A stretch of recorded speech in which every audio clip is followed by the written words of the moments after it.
My sister drained my home savings to buy a luxury car. You can always save again, they said. My parents sided with her. I just smiled and contacted the bank. They never knew that money was linked straight to their account. Can you believe it? I spent 5 grueling years saving every single penny for my dream house, skipping vacations, eating brown bag lunches, making every sacrifice imaginable. And then, in one shocking day, my own sister, Amanda, walked into a bank, emptied my $49,000 account, and drove off in a brand new Mercedes. But the real gut punch, when I ran to my parents for help, they looked me dead in the eye and said, "Abby, you can just save again. Amanda needs this more than you do." I was absolutely stunned. Silent. If you've ever felt that kind of betrayal, that absolute disbelief, then you already know how this feels. Trust me, you'll want to hear what happened when I finally stopped being the family doormat. Growing up in suburban Boston, it was always clear who the shining star of our family was. Amanda, my sister, 2 years younger than me, had that effortless beauty that stopped people in their tracks even when she was a teenager. I was the awkward one, all braces and glasses, always struggling to fit in. Meanwhile, Amanda was the cheerleading captain, with a whole fan club following her through the hallways. Our parents, Robert and Eleanor, they didn't even try to hide their preference.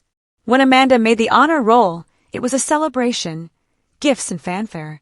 When I brought home straight A's, I get a pat on the back, and that's what we expect from you, Abby. My dad, a high school football coach, really clicked with Amanda's athleticism and her outgoing personality. My mom, a real estate agent, loved showing off her beautiful daughter at open houses, swearing it helped sell homes faster. I learned pretty early that the only way to get any attention in that house was to be supremely responsible. So that's who I became. While Amanda was out at parties, dating the popular boys, I was buried in books, joining academic clubs, meticulously planning my future. I wasn't doing it for praise anymore. I knew that wasn't coming. I was doing it because I realized, deep down, no one was going to look out for me except me. College was when the financial disparity became impossible to ignore. My parents paid Amanda's full tuition at a private university, where she bounced between majors 3 times before finally landing on communications. Me. I went to the state university on a partial scholarship, working 20 hours a week at the campus bookstore, racking up loans for the rest. When I dared to ask my parents why they wouldn't help me the same way, my dad just shrugged. "You're smart, Abby. You'll be fine no matter what. Amanda needs the extra support." Those words became the soundtrack of my life. Amanda needs it more. I graduated with an accounting degree and a crushing $30,000 in student debt. Amanda graduated with 0 debt, 0 job prospects, and moved right back home, where my parents had magically transformed their basement into her starter apartment. I took a job at a mid-sized accounting firm in Boston, rented a tiny studio with a roommate, and created a brutal budget that let me pay off my loans in 3 years instead of 10. While I was eating ramen and tracking every single penny, Amanda was busy launching her first failed business venture, a social media consultancy that mostly consisted of my parents paying her to post pictures on Instagram. When that inevitably crashed and burned, they bought her a business wardrobe worth thousands and paid for a luxury vacation for her to recharge. This pattern continued for years. Amanda would rack up credit card debt, and my parents would bail her out. She needed a new car because her old one was embarrassing for client meetings, so they co-signed a loan. Meanwhile, I was getting promoted at work, building my credit score, and finally paying off my student loans.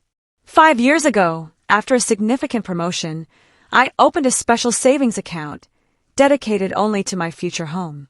Every single month, a portion of my paycheck automatically transferred into it.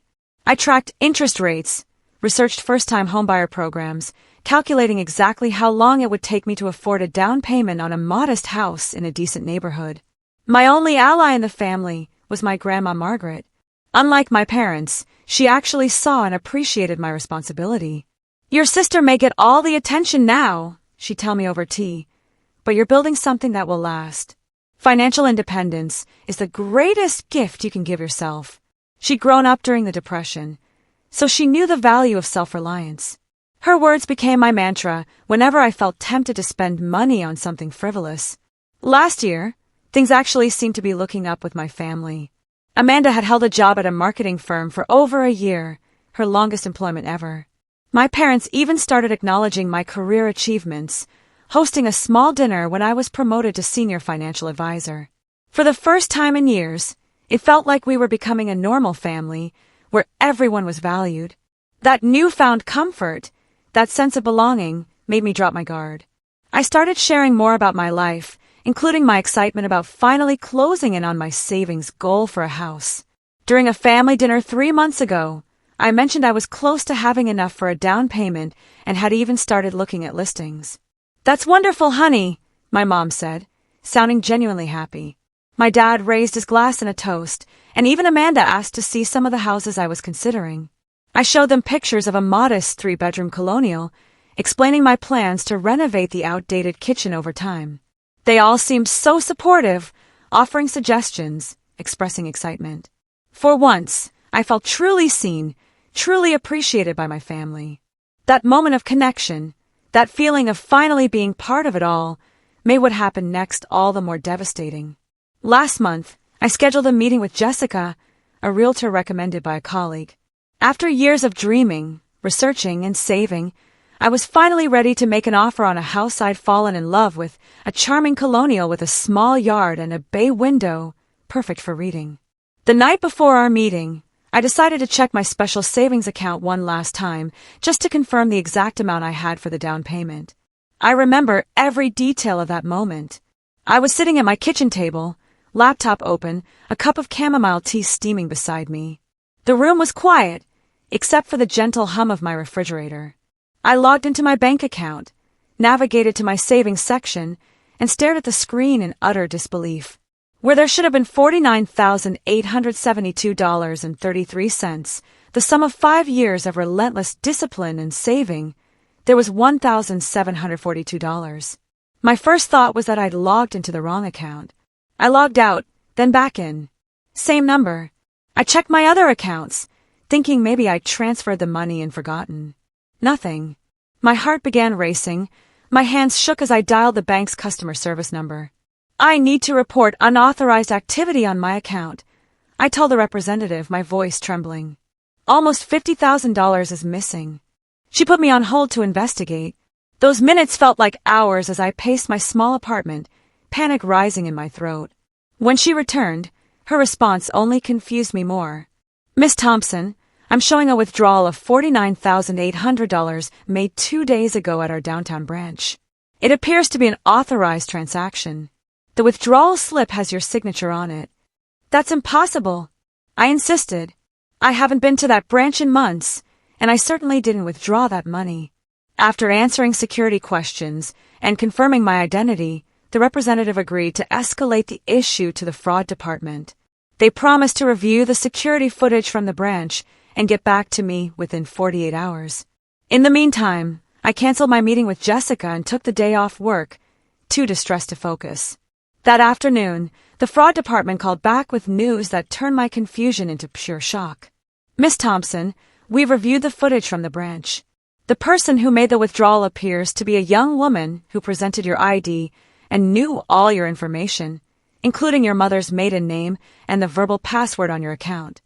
A sickening realization washed over me. There was only one person who could match that description and who would have access to all my personal information. "Can you tell me where the money went?" I asked, already suspecting the answer. "The funds were withdrawn as a cashier's check made payable to Luxury Motors of Boston." I hung up, my hand shaking, and immediately called my sister. No answer.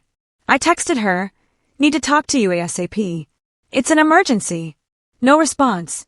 I was about to drive to her apartment when I heard the distinctive rumble of a luxury car engine outside my building. Looking out the window, I saw Amanda parking a brand-new white Mercedes convertible in the visitor spot. She stepped out, sunglasses perched on her head, looking like she'd just won the lottery. When I confronted her in the parking lot, the words out of her mouth weren't an apology or an explanation. Instead, she smiled broadly and said, "Isn't she gorgeous? I got such a good deal." "Amanda," I said, struggling to keep my voice steady, "did you take money from my savings account?" She shrugged, running her hand along the sleek hood of the car. "I needed it for the down payment." They wouldn't approve me for the full loan amount. That was my house fund. I practically shouted, my voice rising despite my efforts to stay calm. 5 years of saving. How could you do this? Amanda's casual attitude in the face of my utter distress was, perhaps, more shocking than the theft itself. Oh, don't be so dramatic, Abby. You can always save more money. You're good at that stuff. I needed this car now for my image. How am I supposed to impress clients in my old Honda? You stole from me, I said, the reality finally sinking in. You committed fraud. That's a crime. She rolled her eyes. It's not stealing when it's family. Besides, Mom and Dad said it was okay. Those words hit me like a physical blow. Mom and Dad knew about this? Of course they did. I needed their help to find your bank information. They agreed you wouldn't mind. You've always been the financially responsible one, right? That's your whole thing. I stood there in the parking lot, staring at my sister, lounging against a car purchased with my dreams, feeling like the ground had disappeared beneath my feet. I drove to my parents' house in a daze, tears streaming down my face as I navigated the familiar route through the suburbs. The same streets I'd grown up on now seemed alien and hostile. How could they have done this? How could they have helped Amanda steal what they knew represented years of my hard work and sacrifice? Our family home, a comfortable 2-story colonial with blue shutters and a wraparound porch, had always been a place of mixed emotions for me. Today, as I pulled into the driveway behind my father's Cadillac, it felt like I was walking into an ambush. It was Sunday afternoon, and as expected, both my parents were home. Mom was in the kitchen, preparing their traditional Sunday roast, and Dad was watching golf in the living room. The familiar smell of pot roast and rosemary potatoes filled the air, a scent that had once meant comfort, but now made my stomach churn. Abby, what a nice surprise! My mother said as I walked in, wiping her hands on her apron. Her smile faded when she saw my tear-stained face. Honey, what's wrong? My father muted the TV and joined us in the kitchen. You look upset, kiddo. What happened? Their concern seemed so genuine that, for a fleeting moment, I wondered if Amanda had lied about their involvement. Maybe they didn't know. Maybe this was all her doing, and they would be as outraged as I was. Amanda emptied my house savings account, I said, watching their faces carefully. She took nearly $50,000 and bought herself a Mercedes. The brief exchange of glances between them confirmed everything. They knew. What's more, the lack of shock or outrage told me Amanda had been telling the truth. They had helped her. Now, Abby, my father began, his voice taking on that placating tone he used when he thought I was overreacting. I know you're upset, but try to see the bigger picture here. The bigger picture? I repeated, incredulous. Dad, she stole from me. She committed fraud. She took 5 years of my savings. My mother stepped forward, placing a hand on my arm that I immediately shook off. Sweetie, Amanda is going through a really rough time right now. After her breakup with Tyler, she's been struggling with her self-esteem. This car is giving her the confidence boost she desperately needs. I couldn't believe what I was hearing. So, her confidence is worth more than my dreams, my hard work, my trust. It's not like that, my father said, frowning. Amanda needs this car for her career. How is she supposed to meet with high-profile clients driving that old Honda? This was an investment in her future, he said. And what about my future? I asked, my voice breaking. I was going to buy a house. I had an appointment with a realtor. I've been saving for 5 years. You've always been good with money, Abby, my mother said, as if that justified everything. You can save it again. You have a stable job, no debt. Amanda is still finding her way. Finding her way. She's 26 years old. When does she become responsible for herself? My father's expression hardened. That's enough, Abigail. Your sister needed help, and we as a family stepped up. You've always been the successful one. Would it kill you to make a sacrifice for once? The sheer injustice of his words struck me speechless. Make a sacrifice? What did he think I'd been doing my entire life? The front door opened and Amanda walked in, car keys dangling from her fingers. She'd changed into designer sunglasses and a new outfit that probably cost more than a month of my mortgage savings. Oh, good. You're all here, she said, seemingly oblivious to the tension. Mom, can you help me set up the insurance for the new car? The dealer said I need to do it by tomorrow. I stared at her in disbelief. Are you serious right now? You steal my money, and then waltz in here asking for more help. Amanda rolled her eyes. God, are you still upset about that? I told you you can save it again. You had no right to take my money. I shouted, finally losing my composure. Abigail, lower your voice, my mother scolded. The neighbors will hear you. I don't care who hears me. I want my money back, Amanda. All of it. Now. Amanda laughed. Well, that's not going to happen. The car is already registered in my name. Besides, Mom and Dad agree. I needed it more than you need some house. I turned to my parents, hoping against hope that they would correct her, that they would take my side just this once. Instead, my father put his arm around Amanda's shoulders protectively. Abby, you're being selfish, he said. Family helps family. Your sister needed this, and you have the means to recover. Why are you making such a big deal out of it? Because it's theft. I cried. Because it's my money that I worked for. Because you've always favored her, and this time you've gone too far. That's ridiculous. My mother snapped. We've never played favorites. Amanda smirked. Maybe they just love me more, because I'm not obsessed with money and material things like you are, Abby. The irony of her statement, as she stood there draped in expensive clothes, keys to a luxury car in hand, all purchased with my stolen money, was apparently lost on everyone but me. I can't believe this is happening, I said, my voice dropping to a whisper. I can't believe my own family would do this to me. Oh, stop being so dramatic, Amanda said. It's just money. Just money. Just 5 years of sacrifices. Just the dream I'd been working towards since college. Just my trust and faith in my family, shattered beyond repair. I looked at the three of them standing together, a united front against me, as it had always been, and realized there was nothing more to say. I turned and walked out the door, my mother calling after me that I was overreacting, that I should come back and discuss this rationally. I got into my car and drove away from my childhood home, tears blurring my vision, so badly that I had to pull over a few blocks away. Sitting there in the quiet of my car, I felt more alone than I ever had in my life. As I sat in my car, struggling to breathe through my tears, a memory surfaced of my grandmother, Margaret, sitting with me on her porch swing when I was 16. I had just been passed over for a leadership position in the school newspaper in favor of Amanda, despite having more experience and better qualifications. Family is important, Abigail, Grandma had said, her weathered hand patting mine. But there comes a point when you have to establish boundaries, even with those you love. Some people will take, and take, until there's nothing left of you if you let them. At 16, I hadn't fully understood what she meant. Now at 28, watching my life savings disappear into my sister's new car with my parents' blessing, I finally did. This wasn't an isolated incident. This was a pattern that had been playing out my entire life. When I was 18, my parents had promised to help with my college tuition. 2 months before my semester, they apologetically explained that they'd used the money to fund Amanda's European backpacking trip because she needed to find herself before college. I took out additional loans. When our grandmother passed away 3 years ago, she left her vintage jewelry collection to be divided equally between Amanda and me.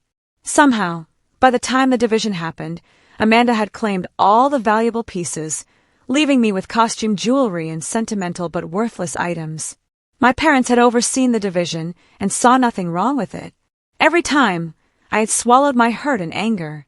Every time, I had told myself that family was more important than material things. Every time, I had forgiven without receiving an apology. But this time was different. This time, they had crossed a line that couldn't be uncrossed.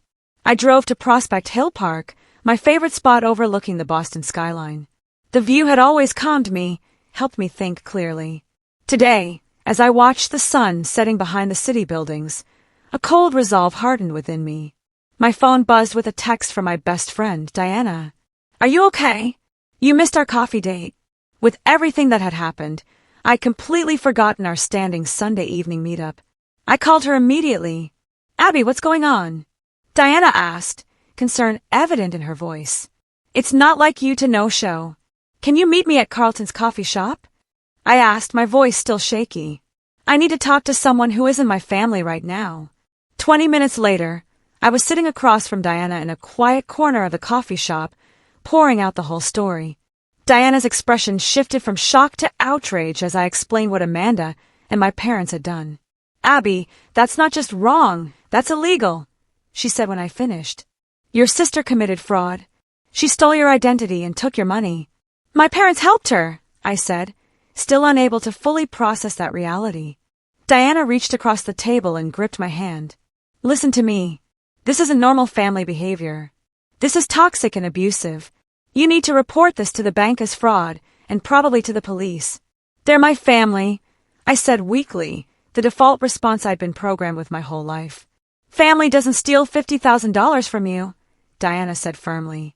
"And this isn't the first time Amanda has done something like this." I looked up, surprised. "What do you mean?" Diana hesitated, then sighed. "I didn't tell you this before because I didn't want to come between you and your sister. But 2 years ago, Amanda asked me for a loan of $5,000 for what she called a business opportunity. When I said no, she somehow got my credit card information and charged almost $3,000 before I caught it. I reported it as fraud and got my money back. But when I confronted her, she acted like it was no big deal." I stared at Diana in shock. "Why didn't you tell me?" "She swore she'd pay me back, said she was desperate, and begged me not to tell you." I was angry, but I let it go after the credit card company refunded my money. "I should have told you. I'm sorry." The revelation that Amanda had stolen from others outside the family was the final piece that broke the dam of emotions I'd been holding back. I put my head in my hands and sobbed right there in the coffee shop, years of suppressed hurt and anger pouring out of me. Diana moved to sit beside me, her arm around my shoulders. "It's okay to be angry, Abby. It's okay to stand up for yourself, even against your family. Especially against your family when they're hurting you like this." As my tears subsided, a strange calm settled over me. Diana was right. This wasn't about the money. Not really. It was about respect, boundaries, and self-worth, all things my family had trampled on throughout my life. "I don't think I can ever save that much money again," I said quietly. "At least not for years. That house I wanted, it's gone." "Maybe not," Diana said, a thoughtful expression crossing her face. "Didn't you tell me once that you set up some special security features on that savings account?" A memory flickered. When I'd opened the dedicated house savings account, I'd been worried about online security. The bank manager had suggested adding an extra layer of protection, a unique verification code that would be required for large withdrawals, different from my usual banking password. "The verification code," I whispered, hope stirring faintly. Amanda couldn't have known that. She must have somehow bypassed it or lied about having it, Diana finished. "Abby, I think you need to talk to that bank manager again, and maybe a lawyer." For the first time since discovering the theft, I felt a glimmer of possibility. If Amanda had circumvented the security measures, that strengthened the case that this was deliberate fraud, not a family misunderstanding, as they were trying to frame it. "I'll go to the bank first thing tomorrow," I decided, straightening my shoulders. Diana nodded approvingly. "And I'm coming with you. It's time you had someone in your corner for a change." As we left the coffee shop, I realized I was standing at a crossroads. Down one path lay the familiar pattern of forgiveness without accountability, of sacrifice without recognition. Down the other lay the unknown territory of standing up for myself, of potentially burning bridges with my family. Grandmother Margaret's words echoed in my mind. Financial independence is the greatest gift you can give yourself. She had been wrong about one thing, though. The greatest gift wasn't financial independence. It was the courage to value yourself enough to demand respect. I chose the path. Monday morning, I walked into First National Bank with Diana beside me for moral support. I had called ahead and scheduled a meeting with William Parker, the bank manager who had helped me set up my house savings account 5 years ago. William remembered me, which wasn't surprising given how often I'd come in during the early days of my savings journey, excitedly making deposits and discussing interest rates. His friendly smile faded as I explained what had happened.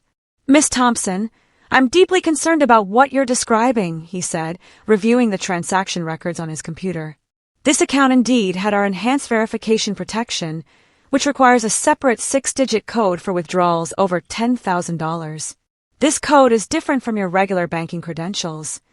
"My sister couldn't have known that code," I confirmed. "I never shared it with anyone." William's expression grew serious. According to our records, the withdrawal was processed with a verification code, but he paused, typing something. The system shows it was manually overwritten by the teller after multiple failed attempts. What does that mean? Diana asked. It means, William said carefully, that whoever made this withdrawal likely claimed to be you, failed to provide the correct verification code, but somehow convinced the teller to process the transaction anyway. Is there video of this? I asked. William nodded. Yes, all transactions are recorded. Our fraud department should have reviewed this already given the size of the withdrawal. He made a call to the security office, speaking in low tones. After hanging up, he turned back to me. They're sending over the footage now. Miss Thompson, given what you've told me, I strongly recommend you speak with our legal department. This appears to be a clear case of identity theft and fraud. 20 minutes later, I was sitting in a conference room watching security footage of my sister at the teller window. Her hair styled like mine, wearing glasses similar to ones I owned. She was clearly pretending to be me, presenting my ID and confidently chatting with the teller. When it came time to provide the verification code, the footage showed her becoming flustered, checking her phone repeatedly, then leaning in to speak quietly to the teller. She's claiming she forgot the code, William explained. Based on the teller's report, your sister said she needed the money urgently for a medical emergency and provided additional identifying information to prove she was you. What kind of identifying information? I asked, though I already suspected the answer. Your social security number, mother's maiden name, and the address of your apartment. All information my parents would have had access to. The realization made me feel physically ill. What are my options? I asked William. You have several, he replied. We can freeze any further activity on all your accounts immediately. You can file a formal fraud claim with the bank, which would trigger an investigation, and I strongly recommend this. You should report this to the police as identity theft. Diana squeezed my hand supportively. You should do all three. If I file a police report, I said slowly, my sister could face criminal charges. William nodded solemnly. Yes, identity theft and bank fraud are serious crimes. But without a police report, recovering your money becomes much more difficult, especially since the funds have already been used to purchase a vehicle. I took a deep breath. I'll do it. All of it. After freezing my accounts and filing the initial paperwork with the bank, Diana drove me to meet with Michael Stein, a lawyer who specialized in financial fraud cases. His office was small but professional, lined with law books and framed diplomas. Based on what you've told me and the bank's initial findings, you have a very strong case, Michael said after hearing my story. The bank has a responsibility to ensure proper verification protocols are followed. The fact that the teller overrode the security measures is problematic for them. What about my sister? I asked. And my parents? Michael leaned forward, his expression serious. Your sister committed identity theft and bank fraud, both federal offenses. Your parents, if they knowingly assisted her, could be considered accessories. However, proving their involvement might be difficult without explicit evidence. He outlined a plan. Send a formal demand letter to Amanda requiring the return of the full amount within 7 days. If she failed to comply, we would proceed with both civil action to recover the funds and work with the district attorney on potential criminal charges. Before we go further, Michael said, I want to make sure you understand what this means. Legal action against family members can have permanent consequences for those relationships. Are you prepared for that? I thought about my parents' dismissal of my feelings, about Amanda's casual theft of my dreams, about a lifetime of being the responsible one who was expected to sacrifice without complaint. Yes, I said firmly. I'm prepared. Before taking the irreversible step of filing a police report, I decided to give Amanda one last chance. I sent her a text message that evening. Amanda, I've spoken with the bank and a lawyer. What you did constitutes identity theft and fraud. I'm giving you one opportunity to return the full amount you took from my account. If you don't, I will be filing a police report tomorrow and pressing charges. This is not a threat. It's the consequence of your actions. Her response came minutes later. LOL. Are you serious? You would send your own sister to jail over money. Good luck with that. Mom and Dad would never let you. Her dismissive attitude erased any lingering doubts I had. The next morning, I sat in a police station with Officer Thompson, a patient woman who carefully documented every detail of my case. Unfortunately, we see cases like this more often than you think, she told me.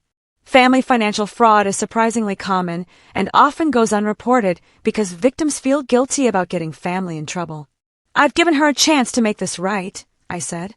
That's more than most would do, Officer Thompson assured me. We'll investigate this thoroughly.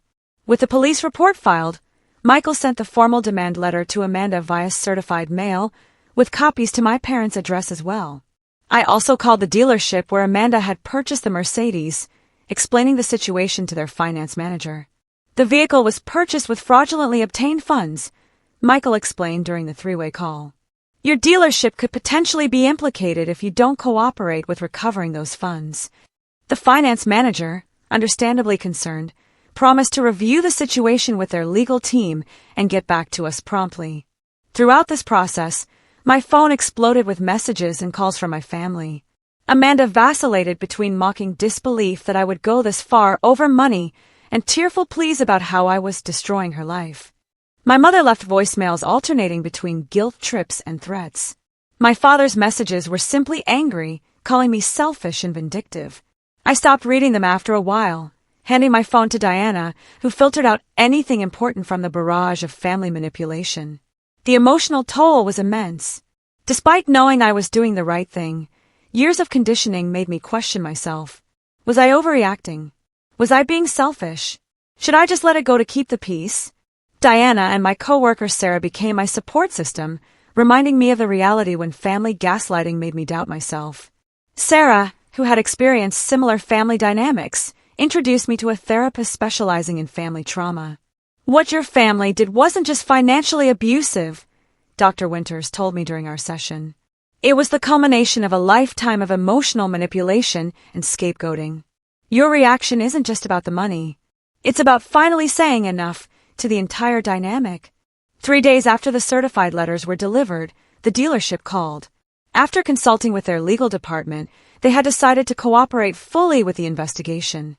They provided documentation showing that Amanda had used a cashier's check from my bank to make a down payment of $49,800 on the Mercedes, financing the remainder. That same day, the bank's fraud investigation concluded that proper verification protocols had not been followed. They acknowledged liability and agreed to restore the full amount to a new account while the case against Amanda proceeded. It felt like a ray of light in a very dark tunnel. The bank's decision to restore my funds was a major victory, but it was just the beginning of the fallout from my decision to stand up for myself. Amanda was served with legal papers at her workplace, a detail I hadn't specified, but that the process server had deemed appropriate given her avoidance of her home address. She called me screaming the moment the server left, her voice so shrill I had to hold the phone away from my ear. How could you humiliate me like this? In front of my entire office. Everyone saw. I could get fired. You committed fraud, Amanda, I replied calmly. These are the consequences of your actions. It's family money, she yelled. You're being ridiculous. No, it was my money that I earned and saved, and now you have a chance to make this right before things get worse. She hung up on me. Minutes later, my mother called. Abigail Catherine Thompson, she began, using my full name as she always did when she was furious. I have never been so disappointed in you. Your sister is absolutely devastated. How could you send someone to her workplace? Do you have any idea what you've done to this family? I didn't choose where they served her, Mom. And yes, I know exactly what I'm doing. I'm finally standing up for myself after a lifetime of being taken advantage of. That is the most selfish thing I've ever heard. Family helps family, Abigail. Your sister made a mistake, but to go to these lengths over money, to involve lawyers and police. What will people think? I don't care what people think anymore. I care about what's right. My father's call was even worse. He didn't yell like Mom and Amanda. Instead, his voice was cold and cutting. You've always been jealous of your sister, he said, but I never thought you'd stoop this low to hurt her. If you go through with this, you're no longer welcome in this family. His words hurt more than I wanted to admit, but I held firm. I'm sorry you feel that way, Dad. I love you, but I won't let anyone steal from me, not even family. The situation escalated when other relatives began taking sides. My Aunt Patricia, my mother's sister, called to lecture me about forgiveness and family loyalty. My Uncle James, my father's brother, surprised me by offering his support.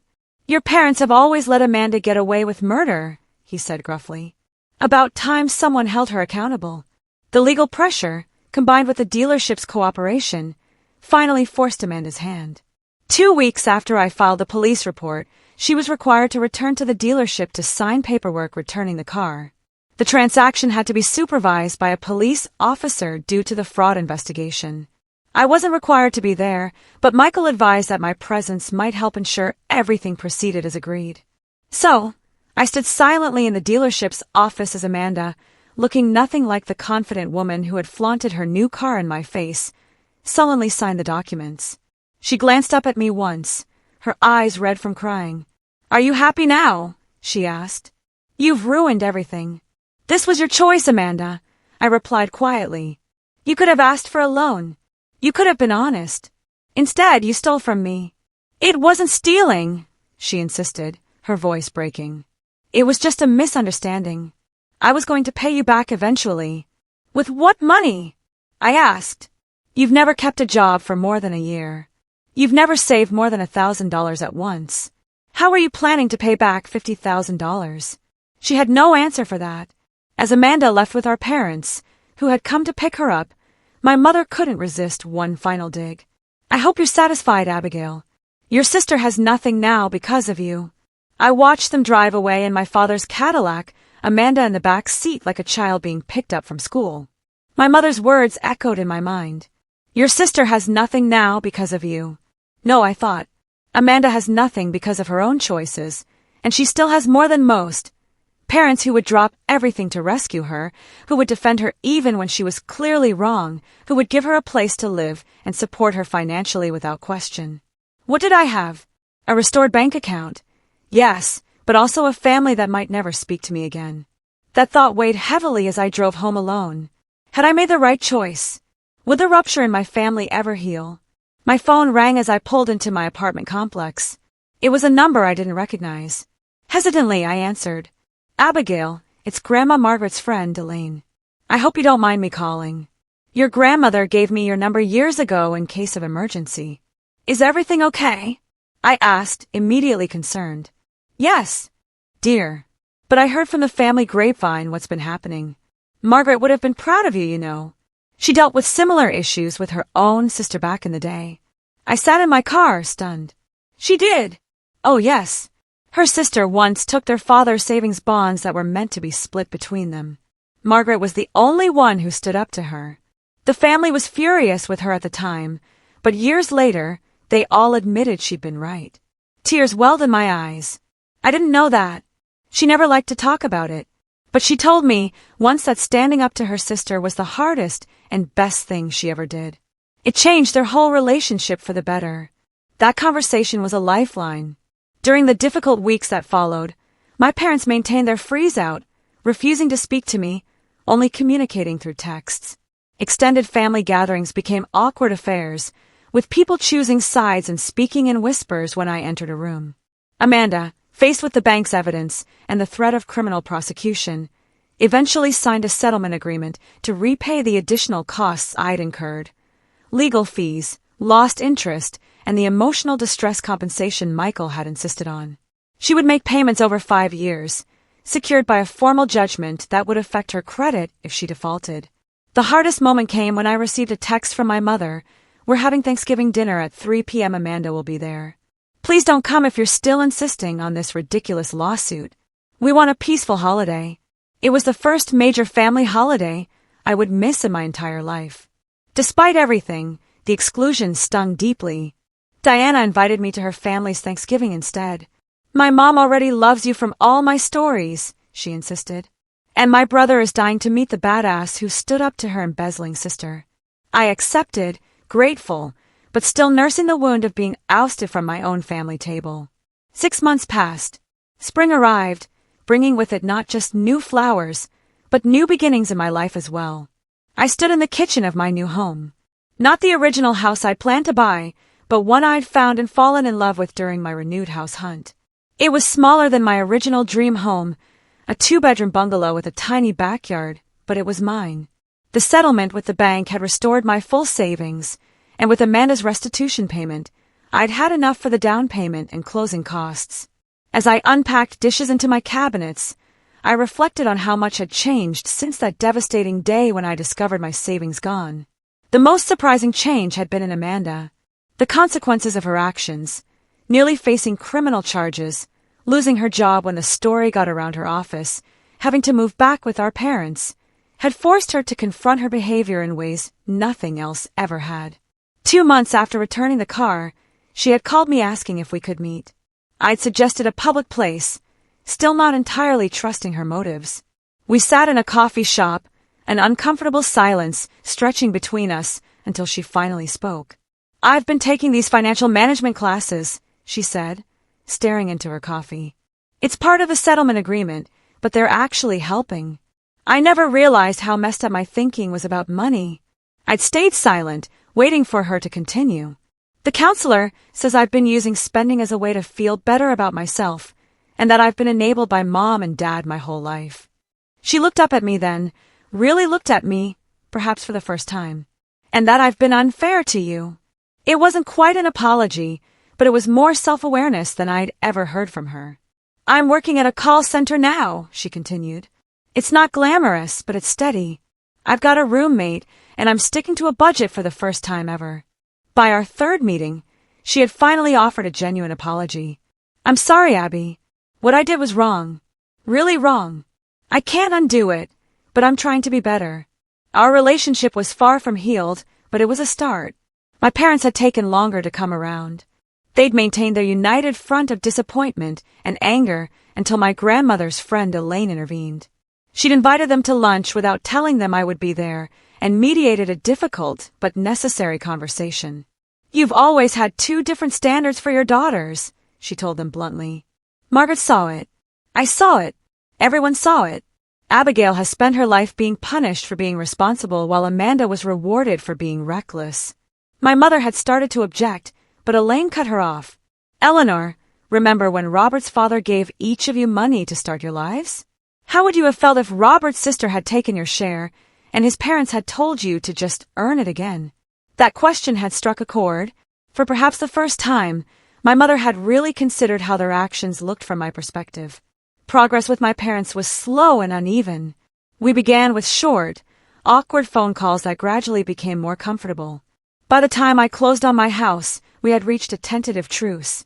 They hadn't helped me move in. That would have been too much, too soon. But my mother had sent a houseplant with a card that read simply, "Congratulations. Love, Mom and Dad." Family therapy had been my suggestion, and to my surprise, they had agreed. Our early sessions had been tense, with my father still resistant to the idea that they had favored Amanda. But by the 3rd session, the skilled therapist had helped us all see patterns none of us had fully acknowledged before. "Families often unconsciously assign roles to children," Dr. Mercer explained. Abigail became the responsible one, which made it easy to take her for granted. Amanda became the one who needs help, which made it easy to excuse her behavior. These insights didn't instantly heal decades of hurt, but they gave us a language to talk about what had happened and why. On this sunny Saturday in May, as I arranged my new kitchen, the doorbell rang. I opened it to find my parents standing awkwardly on my front porch, a casserole dish in my mother's hands. "We brought lunch," she said tentatively. "If that's okay." I hesitated only briefly before stepping back to let them in. I was just unpacking the kitchen. "It's a mess." "We can help," my father offered, his voice gruff but sincere. As we worked together unpacking boxes, our conversation was careful but not cold. They admired the house, asked about my new neighborhood, and even mentioned that Amanda had received a small promotion at her job. "She's still going to those financial classes," my mother said. "She says they're changing how she thinks about everything." "That's good," I replied, meaning it. After lunch, as we sat on folding chairs in my half-furnished living room, my father cleared his throat. "Abby, I owe you an apology. What we did, what we've been doing all these years, it wasn't right." The words I'd never expected to hear from him hung in the air between us. "We were wrong," my mother added quietly. We should have supported you just as much as Amanda. I'm sorry it took something this extreme for us to see that. Their apology wasn't perfect, and it didn't erase the hurt of a lifetime, but it was a beginning. A real one. 3 weeks later, I hosted my first dinner party in my new home. Diana and Sarah came, of course. So did Amanda, bringing a bottle of wine she'd actually saved up to buy. My parents arrived with dessert. Grandmother Margaret's friend Elaine joined us too, bringing stories about my grandmother that made us all laugh and cry. As I looked around my table at this patchwork of relationships, some old, some new, some healing, some transformed, I realized that I had gained something far more valuable than the money I'd recovered. I had gained self-respect and established boundaries that, perhaps for the first time, my family was learning to honor. The journey had been painful, but necessary. Like Grandmother Margaret before me, standing up for myself had been both the hardest and best thing I'd ever done. Later that evening, after everyone had left, I sat on my new porch swing and looked up at the stars. I thought about how far I'd come, not just in recovering my savings, but in recovering my voice and my worth. If you're watching this and struggling with family members who take advantage of your kindness or generosity, know that establishing boundaries isn't selfish, it's necessary. Sometimes the hardest people to stand up to are the ones we love the most, but healthy relationships require mutual respect. Have you ever had to establish difficult boundaries with family members? What helped you find the courage to do it? Share your stories in the comments below. And don't forget to like and subscribe if this story resonated with you. Remember, standing up for yourself doesn't mean you don't love your family. Sometimes, it's the most loving thing you can do for everyone involved, including yourself. Thank you for listening to my story, and I wish you strength on your own journey.